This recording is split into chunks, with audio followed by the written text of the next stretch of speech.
بسم اللہ الرحمن الرحیم۔ آج 21 مارچ سن 2022۔ پاکستان کی سیاسی صورتحال روز بروز ابتر ہوتی چلی جا رہی ہے۔ وہ حکومت جو کورونا کے چیلنجز سے نمٹنے کے بعد ملک میں کسی حد تک بہتری کی نوید لے کر آ رہی تھی، یونائٹڈ نیشنز میں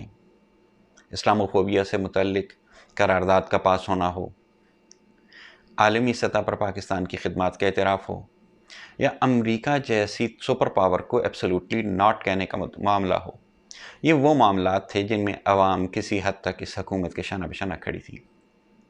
حکومت معاشی میدانوں میں بھی بہت اچھی صورتحال دکھانے کی طرف گامزن ہو چکی تھی، روز افزوں ترقی ہو رہی تھی۔ پاکستان میں قرضے اس حد تک آسانی سے مل رہے ہیں کہ اب غریب آدمی کے لیے بھی گھر بنانا ممکن ہو گیا۔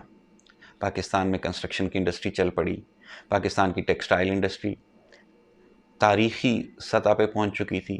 غیر ملکی ریمیٹنس میں ایک بہت بڑا اضافہ تھا اور ٹیکس کلیکشن کے اندر بہت شاندار اضافہ تھا۔ تو ایسی صورتحال میں تمام اپوزیشن جو کہ ایک کمزور وکٹ پر کھیل رہی تھی، یکا یک اس کے پاس ایسی طاقت کا کون سا ٹیکہ آیا کہ تمام اپوزیشن اکٹھی ہو گئی اور انہوں نے تحریک عدم اعتماد پیش کر دی۔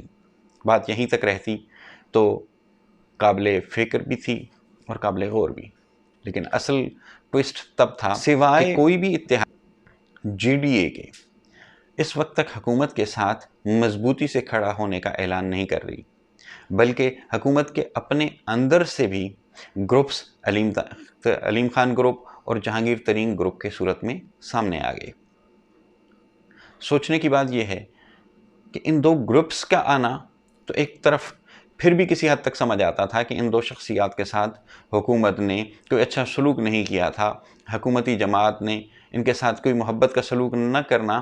حکومت سے ان کے علیحدہ ہونے کی بات سمجھ میں آتی تھی۔ لیکن یکا یک سندھ ہاؤس میں 12 سے 14 اراکین اسمبلی کا نظر آنا اور ان کا برملا یہ کہنا کہ وہ آئندہ الیکشن نون لیگ کے ٹکٹ پر لڑنا چاہتے ہیں، یہ بات سمجھ میں آنے سے باہر ہے۔ اس بات میں کوئی شک نہیں کہ حکومت کی اخلاقی پوزیشن بہت مضبوط ہے اور عوام پاکستان کی موجودہ حکومت سے زیادہ نالاں نہیں۔ اس بات کا ثبوت پاکستان کے وزیر اعظم کے ہونے والے جلسوں میں عوام کی شمولیت ہے۔ لیکن دوسری طرف اس بات سے بھی انکار ممکن نہیں کہ پارلیمانی سیاست میں نمبر گیمز کو پاکستان کی موجودہ حکومت تیزی سے کھوتی چلی جا رہی ہے۔ اب نوبت یہاں پہ آ چکی ہے کہ آئین کی آرٹیکل 63A کی تشریح کے لیے حکومت سپریم کورٹ میں موجود ہے اور وہ یہ جاننا چاہتے ہیں کہ 63A کے اطلاق کے بعد کیا یہ نااہلی ان ممبران اسمبلی کے لیے تا حیات ہوگی یا اس کی کوئی مخصوص مدت مقرر ہے۔ اور دوسرا وہ یہ بات جاننا چاہتے ہیں کہ جب وہ پارٹی کی گائیڈ لائن پہ عمل نہیں کر رہے تو کیا ان کا دیا گیا ووٹ اسے گنتی میں شمار کیا جا سکے گا یا نہیں۔ ان تمام صورتحال کو دیکھتے ہوئے اس وقت سارا ملک ایک گم و گو کی کیفیت میں ہے۔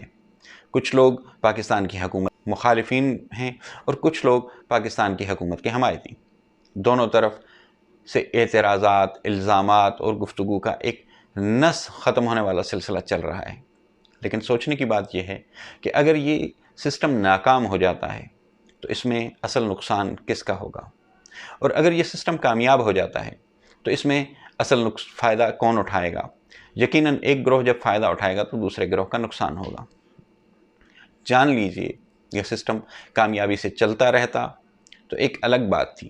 لیکن اب یہ سسٹم جس نازک موڑ پر آ گیا ہے، اگر وزیر اعظم پاکستان کسی بھی طرح سے عوامی جذبات کی وجہ سے یا سپریم کورٹ کی مدد سے یا کسی اور سہارے کی بنیاد پہ اگر وہ اپنے اقتدار کو بچانے میں کامیاب ہو بھی جاتے ہیں تو اب ان کی اخلاقی پوزیشن عوامی تائید کے ساتھ تو مضبوط ضرور ہوگی، لیکن پارلیمنٹ کے اندر ان کے لیے چلنا ممکن نہیں ہوگا۔ ہر بل کو پاس کرانے کے لیے پہلے بھی وہ بلیک میلنگ کے شکار ہوتے تھے، لیکن اب تو بلیک میلنگ اس سے زیادہ بڑھے گی۔ وزیر اعظم کے خلاف تحریک عدم اعتماد ناکام بھی ہو جائے تو کل اسپیکر کے خلاف تحریک عدم اعتماد آ جائے گی، اور اسی طرح یہ ایک سلسلہ چلتا چلا جائے گا۔ کبھی صدر پاکستان کے مواخذے کی بات ہوگی، کبھی کسی صوبائی حکومت کے خلاف یہ معاملہ چلے گا، تو یہ سلسلہ نئے الیکشن ہونے تک اسی طرح اوپر نیچے چلتا رہے گا۔ اس کا دوسرا سینیریو یہ بھی ہو سکتا ہے کہ تحریک عدم اعتماد کامیاب ہو جائے اور اپوزیشن حکومت بنا لے۔ اب اگر اپوزیشن حکومت بنا لے گی تو 11 جماعتیں اپوزیشن کی سپورٹ کر رہی ہیں. 11 جماعتوں میں یہ اقتدار جب تقسیم ہوگا تو موجودہ صورتحال میں یہ اقتدار صرف 4 جماعتوں یعنی کہ پاکستان تحریک انصاف، پاکستان مسلم league Quaid Azam, MQM، GDA اور BAP کے درمیان ہے. تو یہ 5 جماعتیں جب اقتدار کے کسی بھی اصول پر متفق نہیں ہو سکیں اور ان کے اندر ایک بہت بڑی جماعت پاکستان تحریک انصاف کی صورت میں موجود تھی، تو جب یہ مختلف جماعتیں جو 11 کے قریب جماعتیں ہوں گی جس میں سے 4 جماعتیں تو یہ اس اقتدار کے اندر حصہ لینے والی جماعتیں ہیں، وہ بھی اس دوبارہ کے اقتدار میں جب شامل ہوں گی تو ہر جماعت اپنا حصہ ضرورت سے زیادہ مانگے گا. بلیک میلنگ کو عروج مل رہا ہوگا. تو وہ نئی حکومت کس طریقے سے کوئی قانون سازی ایسی پاس کرا سکے گی جو عوام کے فائدے میں ہو؟ یقیناً عوام کے فائدے کے لیے تو یہ نئی حکومت نہ بنائی جا رہی ہے اور نہ ہی موجودہ حکومت گرائی جا رہی ہے. اس حکومت کو گرانے اور نئی حکومت کو بنانے کا واحد مقصد صرف اور صرف اپنے کرپشن کے کیسز سے توجہ ہٹانا یا اپنے کرپشن کے کیسز کو معاف کروانا ہے. لیکن سوچنے کی بات یہ ہے کہ اس نظام کے اتھل پتھل ہونے میں فائدہ کس کو ملے گا؟ اگر نئی حکومت مان لی جائے کہ وہ بنانے میں کامیاب بھی ہو جائیں اور کسی حد تک اس سے چلانے میں بھی کامیاب ہو جائیں، تو کیا یہ سوال جاننے کا ہمیں حق نہیں کہ عمران خان جیسا مضبوط اپوزیشن لیڈر سامنے ہوگا تو کوئی بھی حکومت آزادانہ طور پر کام کیسے کر سکے گی؟ یہ اتنا بڑا عوامی اور اخلاقی پریشر کے ساتھ عمران خان جیسا اپوزیشن لیڈر، اس کا مقابلہ کرنا یقیناً کسی بھی مضبوط حکومت کے بس کی بات نہیں. جبکہ یہاں پہ تو حکومت کا اقتدار جو ہے وہ 11 جماعتوں کے کندھوں پر کھڑا ہوگا. اس ساری صورتحال میں اگر کسی کا نقصان ہو رہا ہوگا تو وہ ریاست پاکستان ہے، وہ عوام پاکستان ہے. اور اگر ایک لمحے کے لیے ہم یہ اس بات کو تسلیم کر لیتے ہیں کہ اب چونکہ ہم اس صورتحال میں پھنس چکے ہیں، اب اس صورتحال سے نکلنے کا کوئی رستہ نہیں، عوام میں حکومت تبدیل ہو بھی جائے تو عوامی مسائل کے حل ہونے کا کوئی دور دور تک اثر نظر نہیں آتا، تو اس صورت میں نئے انتخابات کی بات بھی کی جا رہی ہے کہ نئے انتخابات کروا دیے جائیں. لیکن سوال یہ پیدا ہوتا ہے کہ نئے انتخابات کروا لینے کے بعد بھی ایک تو اس بات کی کیا گارنٹی ہے کہ کوئی جماعت واضح اکثریت لے کر واپس حکومت بنا لے گی؟ نمبر 2، دوسرا سوال یہ ہے کہ اگر کوئی جماعت واضح اکثریت لے کر حکومت بنانے میں کامیاب بھی ہو جائے تو اگر اس وقت اپوزیشن کے دعوے کو مان لیا جائے، کوئی 12، کوئی 14، کوئی 25 اور کوئی 52 سے 53 لوگوں کے بارے میں یہ بات کر رہا ہے کہ اتنے اراکین اسمبلی اس حکومت سے الگ ہونے کو تیار ہیں، تو مطلب یہ ہوا کہ نئی حکومت کے لیے بھی جب اپوزیشن کا من چاہے گا یا انٹرنیشنل اسٹیبلشمنٹ کا من چاہے گا اور ڈالروں کی بوریاں کھول دی جائیں گی تو ان کے ضمیر خریدنا بھی کون سے ناممکن ہوں گے. اور پھر اس وقت جب ایک تازہ ترین مثال بھی سامنے ہوگی کہ پیسے لے کر حکومت کو گرایا جا سکتا ہے اور ان پیسوں سے آپ اپنا نہ صرف مستقبل سنوار سکتے ہیں بلکہ آئندہ کی آنے والے سیاسی اخراجات کو بھی پورا کیا جا سکتا ہے، تو پھر یہ حکومتیں بنتی اور ٹوٹتی رہیں گی. کب تک یہ تماشا چلتا رہے گا؟ کیا اس سے پہلے 75 سال میں ہمارے ہونے والے تجربات سے ہم ابھی تک یہ بھی نہیں سیکھ پائے کہ ہمیں ایک مضبوط ریاست کی ضرورت ہے، ایک مضبوط حکومت کی ضرورت ہے جن کی پالیسیوں میں تسلسل ہو؟ جب تک پالیسیوں میں تسلسل نہیں ہوگا کوئی بھی پروجیکٹ کامیابی سے نہ تو صرف پورا ہو سکے گا بلکہ بین الاقوامی سوداگر یا کاروباری ادارے یا بین الاقوامی تنظیمیں ہماری کس حکومت سے مذاکرات کیا کریں گی، ہماری کس حکومت سے بات کریں گی، اور ان کے پاس اس بات کی کیا گارنٹی ہوگی کہ وہ حکومت کے ساتھ جو معاہدے کرنے جا رہی ہیں یہ معاہدے کم سے کم 5 سال تو چلیں گے؟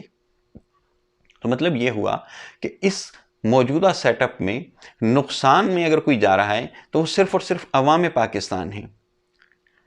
اور فائدے میں اگر کوئی جا رہا ہے تو وہ پاکستان کا کرپٹ تولا ہے یا پاکستان کا وہ نظام ہے جو اسی طریقے سے اپنے مفادات کے لیے پاکستان کی ریاست کو، پاکستان کے عوام کے اقتدار کو مضبوط نہیں ہونے دیتا. تو ہمیں یہ بات ایک نہ ایک دن، آج نہیں تو 10 سال بعد، 10 سال بعد نہیں تو 20 سال بعد کہیں نہ کہیں ہمیں جا کے اسے فل سٹاپ لگانا ہے. اور اگر یہ بات ہمیں سیکھنے کے لیے مزید 30 سال یا مزید 70 سال چاہیے تو آج پاکستان کی عوام کو اس بات سے کون سی طاقت روک رہی ہے کہ وہ یہ سوال اٹھائیں کہ ہمیں یہ نظام ڈیلیور کر بھی رہا ہے کہ نہیں؟ اگر یہ نظام ڈیلیور نہیں کر رہا اور جبکہ اپوزیشن لیڈر محترم شہباز شریف صاحب نے بھی یہ بات کی ہے کہ پاکستان میں 5 سال کے لیے قومی حکومت بنا دی جائے. یقیناً ان کی بات کرنے میں آپ یہ بات سوچنے میں حق بجانب ہیں کہ وہ شخص ہیں جن کے اوپر کرپشن کے کیسز لگے ہوئے ہیں، اور کرپشن کے کچھ کیسز لگتا ایسا ہے کہ منطقی انجام کے قریب ہیں. لیکن کیا پاکستان کے مقتدر حلقے یہ بات سوچنے پہ آمادہ نہیں کہ پاکستان میں اچھے لوگوں اور اچھے سیاستدانوں کی بھی کوئی کمی نہیں؟ اگر ان پہ مشتمل کوئی عبوری حکومت ایسی بنا دی جائے، اگر آئین ہمیں آگے بڑھنے سے روک رہا ہے، یا آئین کے اندر کچھ ایسی چیزیں ہیں جنہیں سرمایہ دار اور مالدار اور طاقتور ترین لوگ اپنے